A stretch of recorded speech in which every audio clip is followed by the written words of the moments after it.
ایک پوائنٹ بتاتا ہوں لیکن حدیث میں نہیں ہے. مجھے کہتے ہو ڈر بہت لگتی ہے, کروڑوں آدمی سنتے ہیں دنیا بھر میں, لیکن حدیث میں نہیں ہے.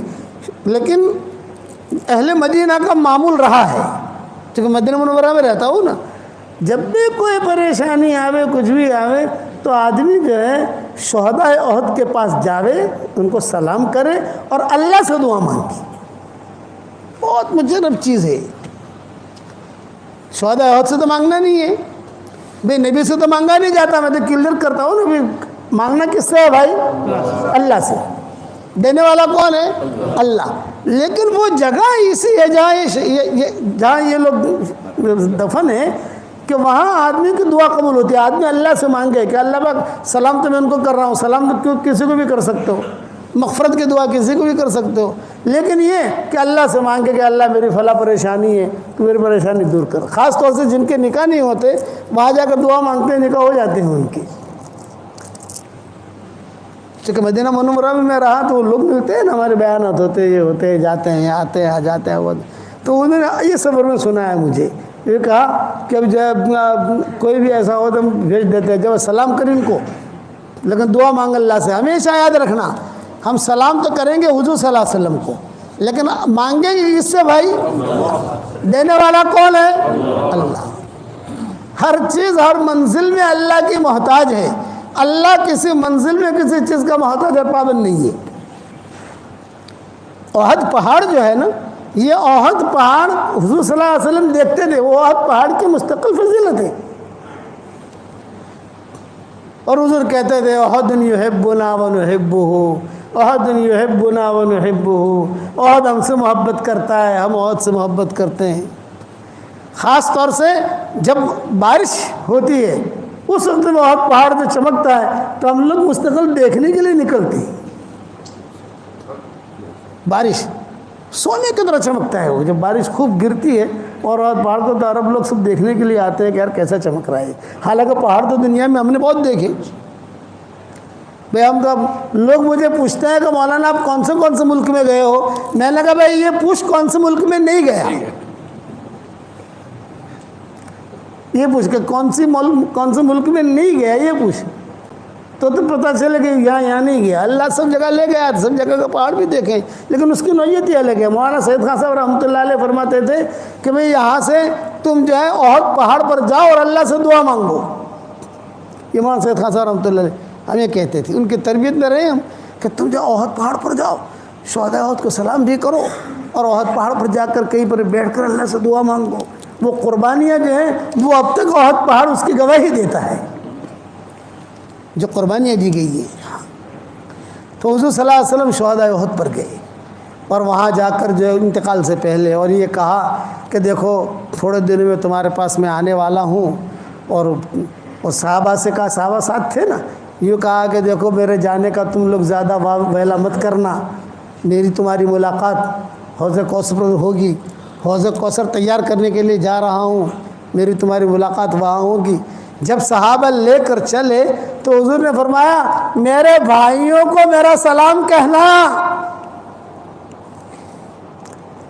تو حضرت ابوبکر نے پوچھا السنا اخوانک یا رسول اللہ, اے اللہ کے نبی کیا ہم آپ کے بھائی نہیں ہیں؟ آپ نے فرمایا اللہ تم میرے بھائی نہیں ہو, بل انتم اصحابی, تم میرے ساتھی ہو. میرے بھائی بہنیں تو وہ ہیں جنہوں نے مجھے دیکھا نہیں ہے اور میری بات پر لبیک کہہ کے کھڑے ہو جاتے ہیں. ہم لوگ حضور کے بھائی بہن ہیں. کسی نبی نے اپنے امتی کو بھائی بہن نہیں بنایا ہے, حضور نے بھی اپنا بھائی بہن بنایا محبت میں. یہ کون ہے کہ حضور کا بھائی ہے, یہ کون ہے کہ حضور کی بہن ہے؟ حضرت ابوبکر نے پوچھا السنا اخوانک یا رسول اللہ, کیا ہم آپ کے بھائی بہن نہیں؟ آپ نے فرمایا اللہ میرے بھائی بہن تو وہ ہیں جنہوں نے مجھے دیکھا نہیں ہے, بعد میں آئیں گے, اللہ رسول ہماری باتیں سنیں گے, قدم اٹھائیں گے, کام کریں گے. ہم نے حضور کو دیکھا نہیں ہے, لیکن جو حضور باتیں بتاتے ہیں فوراً عمل کرتے ہیں ہم, کیونکہ نبی نے بتایا ہے. اب واپسی میں حضور صلی اللہ علیہ وسلم کی جب باریاں ہوتی تھی امہات المومنین کی, تو جب احد سے واپس آ رہے ہیں انتقال سے پہلے, تو آپ کی باری تھی حضرت میمونہ کے گھر میں. تو حضور صلی اللہ علیہ وسلم نے اب امہات المومنین کو جمع کیا اور جمع کر کے کہا کہ بھئی دیکھو باری تو ہے آج میمونہ کی، لیکن میری خواہش یہ ہے کہ اب میری طبیعت ٹھیک نہیں ہے، آخری دن چل رہے ہیں، تو اگر خوشی کے ساتھ تم سب اجازت دے دو تو میں عائشہ کے پاس رہوں، خوشی سے اجازت دو، ایک رات کی باری ہوتی تھی نا۔ ہاں، تو سب ماؤں نے کہا کہ نہیں، آپ جس میں آپ کو خوشی ہے۔ تو حضرت عائشہ کی وہاں اس دن نے قیام کیا، یہ آخری دن گزر رہے ہیں۔ اب جب حضرت عائشہ کا وہاں قیام کیا تو ایک دم سے قیام ہوا نا، بھی باری تھی کہاں؟ حضرت میمونہ کے وہاں۔ تو انہوں نے تیاری کر رکھی تھی، بستر کی، کپڑوں کی، جو بھی ترتیب ہوتی ہے رکھی تھی، لیکن اب یہ تو بالکل فیصلہ پلٹ گیا کہ بھئی تم اجازت دو تو میں عائشہ کے پاس رہوں، لیکن میری دوائیں بھی جانتی ہے، وہ میری خدمت بھی کرتی ہے، خدمت تو سب کرتی ہیں، لیکن یہ کہ میری خواہش ہے کہ میرے دن آخری وہیں گزریں سب۔ اب یہاں جو ہے حضرت عائشہ نے کوئی تیاری تو کی نہیں تھی۔ بات سمجھ میں آ رہی نہیں آ رہی؟ یہ مضمون بہت لمبا ہے، 5 گھنٹے کا یہ مضمون ہے جو مجھے 8:25 کو ختم کرنا ہے۔ کہ بھی حضرت عائشہ نے تیاری تو کی نہیں تھی، تو ساری ماؤں نے کہا کہ عائشہ جلدی جلدی تمہیں جو چیز کی ضرورت ہو ہم مہیا کر دیتے ہیں، کھجور کی ضرورت ہے کھجور لے آتے ہیں، دودھ کی ضرورت ہے دودھ لے آتے ہیں، اور خالی تم اشارہ کر دینا ہم لے آئیں گے۔ یعنی دوسرے ماؤں نے مدد کی کمرہ صاف کرانے میں۔ یہ نبی آ رہا ہے تو کمرہ تو صاف کرنا پڑے گا نا، بستر ٹھیک کرنا پڑے گا، تکیہ ٹھیک رکھنا پڑے گا، جو دوائیں وہ ڈھنگ سے رکھنی پڑے گی۔ اب حضور صلی اللہ علیہ وسلم یہاں آئے حضرت عائشہ کے کمرے میں۔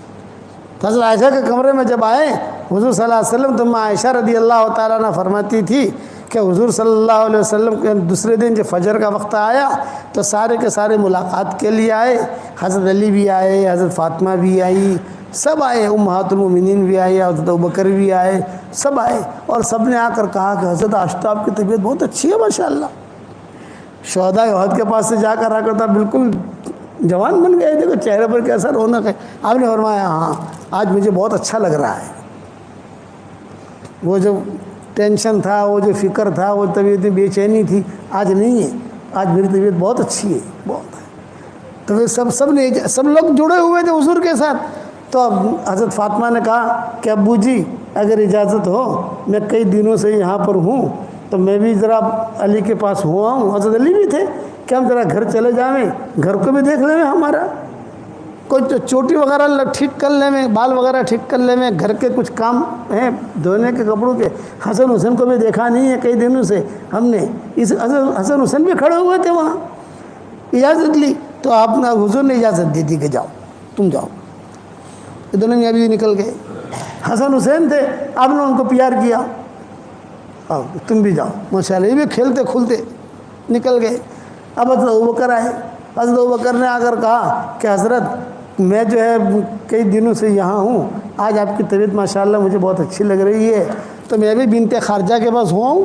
بنت خارجہ ان کی دوسری بیوی کا نام تھا جو عوالی میں رہتی تھی، ایک بیوی یہاں رہتی تھی حضور صلی اللہ علیہ وسلم کے قریب ہے کہیں، اور ایک بیوی رہتی تھی بنت خارجہ، اس کا نام تھا، یہ رہتی تھی عوالی میں، آج کل ہم جہاں رہ رہے ہیں عوالی میں، وہاں ان کا مکان تھا، وہاں سے پیدل جانا ہو تو 20-25 منٹ پیدل کے لگتے ہیں وہاں۔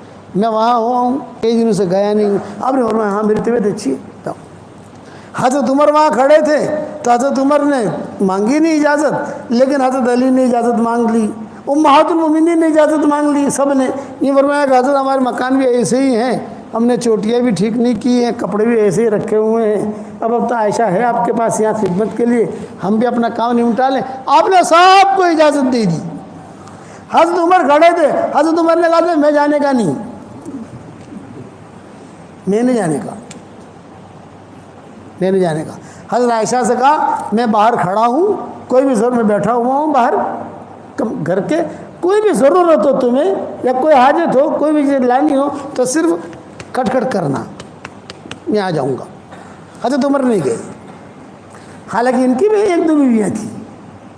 حضرت عمر کہتے تھے مجھے کھٹک تھی، میں نے اجازت مانگی ہی نہیں، حالانکہ حضور نے کہا کہ تم بھی جانا چاہو کسی جگہ، میں باہر ہوں۔ یہ سب چلے گئے۔ اس کے بعد حضرت عائشہ کہتی تھی کہ حضور صلی اللہ علیہ وسلم نے مجھ سے مسواک مانگا، مسواک دو،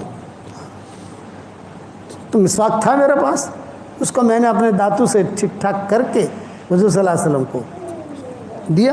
تو حضور نے وہیں لیٹے لیٹے پھر حضور نے کہا کہ عائشہ تھوڑا سا تم میرے پیچھے بیٹھ جاؤ، میرے پیچھے، اور میں تمہارے اس پر ایسا ٹیک لگا کہ تھوڑا سوں، تھوڑا بدن تھوڑا اوپر رہے تو مجھے سانس لینے میں تکلیف نہ ہوگی۔ حضور صلی اللہ علیہ وسلم نے جو ہے مسواک بھی کیا، اور حضرت عائشہ جو ہے وہ ٹیک کہتی تھی، میں دبلی پتلی تھی، میں جو ہے حضور صلی اللہ علیہ وسلم میں پیچھے بیٹھ گئی، حضور صلی اللہ علیہ وسلم نے جو ٹیک لگایا، بس ٹیک لگا کر حضور صلی اللہ علیہ وسلم دیکھنے لگی۔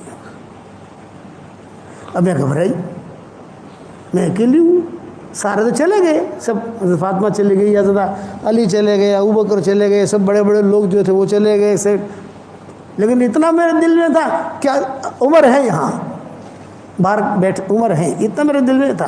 حضور صلی اللہ علیہ وسلم جو ہے وہ بس صرف دیکھتے رہے، یہاں تک کہ آپ صلی اللہ علیہ وسلم کی گردن جو ہے یوں لڑکی، یہ حضرت عائشہ کی تھی، اور آپ کے منہ مبارک سے لعاب مبارک جو ہے وہ نکلا اور میرے ہنسلے کے گھڑے میں آ کر گرا۔ ہنسلے کا گھڑا تو سمجھتے ہو نا، ہنسلے کے گھڑے میں آ کر گرا، یہ حدیث کے الفاظ کہہ رہا ہوں میں آپ کو۔ اب میں گھبرائی، مجھے ٹھنڈک بھی لگی، کمرے میں خوشبو بھی آئی، خوشبو بھی دیکھی سونگھی۔ اب میں گھبرائی، میں نے کہا یہ کیا ہوا اچانک، سب تو چلے گئے۔ تو میں آہستہ آہستہ آہستہ پیچھے ہٹی اور حضور صلی اللہ علیہ وسلم کو کہتی رہی، یا رسول اللہ، یا رسول اللہ، یا رسول اللہ، یوں تھوڑا ہاتھ پھیرا، تھوڑا انگلیاں دبائی، شاید کچھ بات کریں حضور صلی اللہ علیہ وسلم کچھ، لیکن حضور صلی اللہ علیہ وسلم خاموش۔ اب میں نے کبھی کسی کو مرتے دیکھا نہیں تھا، میں ایک تو کسی کو مرتے دیکھو تو ہمارے خاندان، ہمارے یعنی امہات المومنین میں سب سے زیادہ معمر عورت تھی ام سلمہ۔ یاد رکھنا امہات المومنین کی جو ٹولیاں تھیں، ٹولی تھی نا پوری، تو اس کے دو ذمہ دار تھے، آدھی ٹولی کی ذمہ دار حضرت عائشہ ہوتی تھی اور آدھی ٹولی کی ذمہ دار حضرت ام سلمہ ہوتی تھی۔ کسی مسئلے میں حضرت عائشہ اور ام سلمہ متفق ہو گئی تو حضور کہتے تھے کوئی ٹینشن نہیں، دونوں متفق ہو گئی، اور اگر ایک نے بھی مخالفت کر دی تو ٹینشن شروع۔ تو یہ ام سلمہ معمر تھی، ابو سلمہ کو مرتے ہوئے دیکھا تھا انہوں نے، یہ آئی حضرت عائشہ کے پاس، اور عائشہ کے پاس کہا عائشہ کیا ہوا، یہ بولے بھائی ایسا ہوا، میں تو اکیلی تھی، اور یہ دیکھو یہ حضور کا تھوک مبارک بھی دیکھو ہنسلے کے گھڑے کے اندر۔ ہنسلے تو سمجھتے ہو نا بھائی، بعض لوگوں کا جو گھڑا ہوتا ہے، تو عائشہ کہتی تھی وہ سب تو میرا گھڑا تھا، اس وقت میں بدن موٹا نہیں ہوا تھا تو گھڑا تھا، تو اس ہنسلے کے گھڑے میں جو ہے حضور صلی اللہ علیہ وسلم کا لعاب مبارک گرا۔ تو حضرت ام سلمہ نے کہا عائشہ کوئی ہے نہیں یہاں، مرد گنے حضرت عمر ہیں، حضرت عمر مجھے کہہ گئے ہیں، باہر کھڑے ہیں وہ حضرت عمر، تو حضور کا تو انتقال ہو گیا ہے۔ یہ ام سلمہ نے کہا کہ موت ایسی ہی آتی ہے، دیکھیے پسینہ بھی ہے، دیکھیے کسی کا انتقال ہو جائے اور پیشانے پر پسینہ آئے، یہ اس کی مغفرت کی علامت ہے۔ اس لیے میں کہتا ہوں کہ آدمی زیادہ سے زیادہ کلمہ پڑھتا رہے، لا الہ الا اللہ محمد رسول اللہ، زیادہ سے زیادہ کلمہ پڑھتا رہے۔ موت کے وقت میں زبان جو ہے اتنی بھاری ہو جاتی ہے کہ کوئی چیز زبان سے نکلتی نہیں ہے، یہ کلمہ بار بار پڑھتا رہے گا، کلمہ نکلے گا۔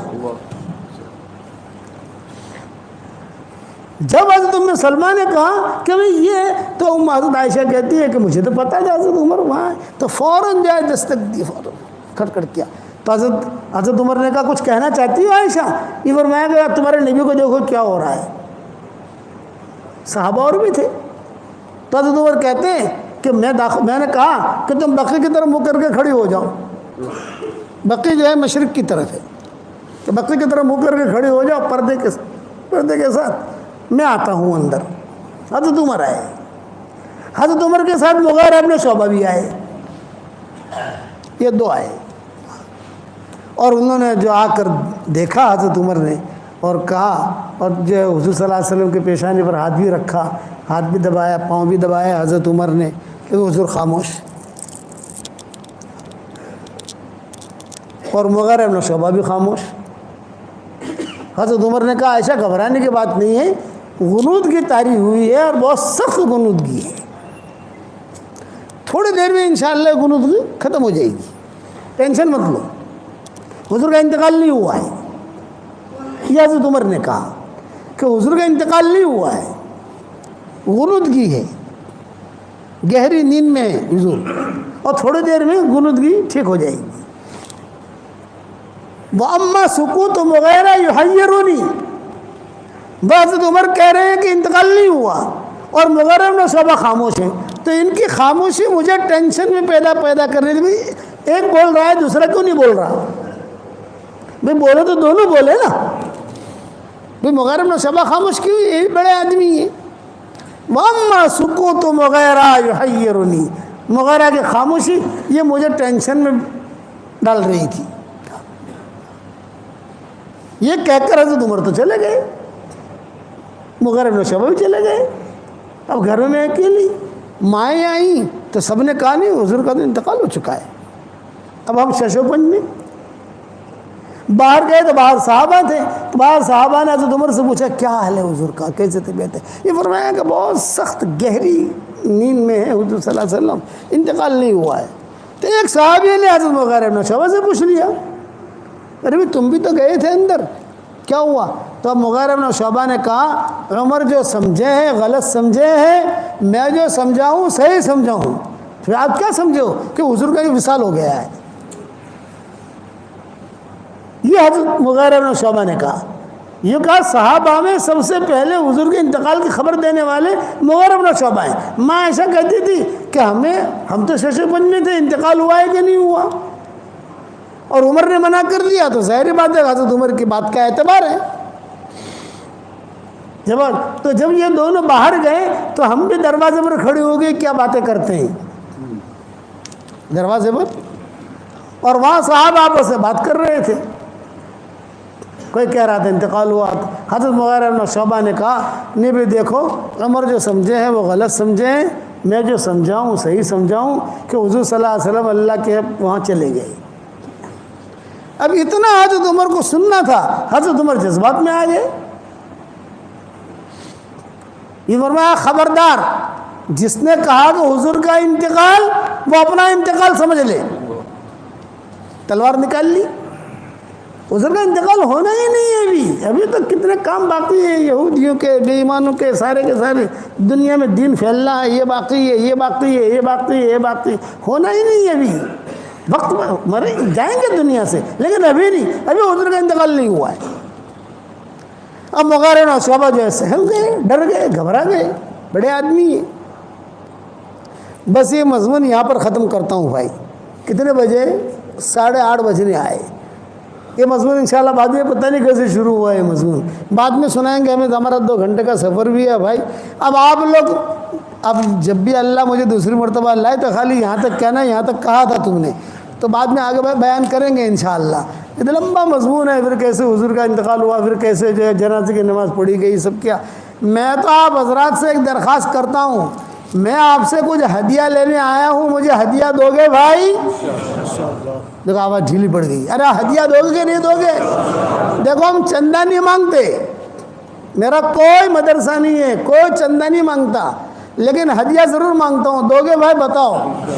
بس میری درخواست یہ ہے کہ جب بھی میرے سبق سنو یا جب بھی میرے بیانات سنو میرے لیے دعا کر دینا. اتنا تو کرو گے کہ نہیں؟ ایک بات یہ ہوگی. دوسری بات یہ ہے کہ میں آپ کو ہدیہ دینے آیا ہوں.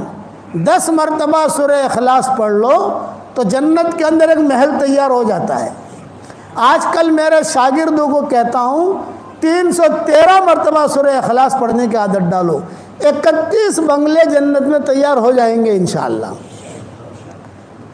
اور کوئی انکم ٹیکس والا آپ کو فون نہیں کرے گا. تمہارے 20 نگر میں تو انکم ٹیکس والے بہت آتے ہیں نا کہ بھائی صاحب تم تو اتنے پیسے کہاں سے لائے تم؟ 313 مرتبہ سورہ اخلاص پڑھنے کی عادت ڈالو تو انشاءاللہ 31 بنگلے جنت میں تیار ہو جائیں گے، اور 104 مرتبہ قرآن شریف پڑھنے کے برابر اللہ ثواب دے گا۔ ایک ہدیہ تو یہ ہے۔ دوسرا ہدیہ یہ ہے 313 مرتبہ درود شریف پڑھو، شارٹ والا درود شریف، صلی اللہ علیہ وسلم صلی اللہ علیہ وسلم صلی اللہ علیہ وسلم 313 مرتبہ۔ تیسرا ہدیہ ہے 313 مرتبہ استغفار پڑھو، اللہم اغفر لی اللہم اغفر لی اللہم اغفر لی، جلدی پورا ہو جائے گا انشاءاللہ۔ اور چوتھا ہدیہ اب نیا شروع کیا ہے، 100 مرتبہ سورہ فاتحہ پڑھنے کی عادت ڈال دو۔ جتنی دعائیں قرآن حدیث میں آئی ہے سب سے اہم اور جامع دعا سورہ فاتحہ میں ہے، تو 100 مرتبہ وہ 4 ہدیے سمجھ گئے بھائی۔ 313 مرتبہ سورہ اخلاص، 313 مرتبہ درود شریف، 313 مرتبہ استغفار، اور 100 مرتبہ سورہ فاتحہ۔ اس کے بعد انشاءاللہ اللہ تعالیٰ سے جو مانگو گے اللہ آپ کی دعا قبول کرے گا، مرادیں بھی پوری کرے گا، اور انشاءاللہ مرنے کے بعد اتنے سارے بنگلے ہو جائیں گے کہ آپ کہو گے کہ یار بنگلے بنگلے ہیں۔ صحیح حدیث میں ہے یہ چیزیں۔ حضرت عمر سے حضور نے کہا تھا، عمر 10 مرتبہ سورہ اخلاص پڑھ، جنت میں اللہ ایک بنگلہ دے دے گا، ایک محل دے گا۔ حضرت عمر نے کہا 10 مرتبہ پڑھوں جنت میں ایک محل؟ آپ نے فرمایا ہاں۔ حضرت عمر نے کہا بہت محل بناؤں گا۔ آپ نے فرمایا بنا جتنا بنانا ہو تجھے۔ تو یہ آپ لوگ شروع کرو گے انشاءاللہ۔ اس کے بعد اللہ تعالیٰ سے دعائیں مانگو، جو بھی حاجتیں ہوں اللہ تعالیٰ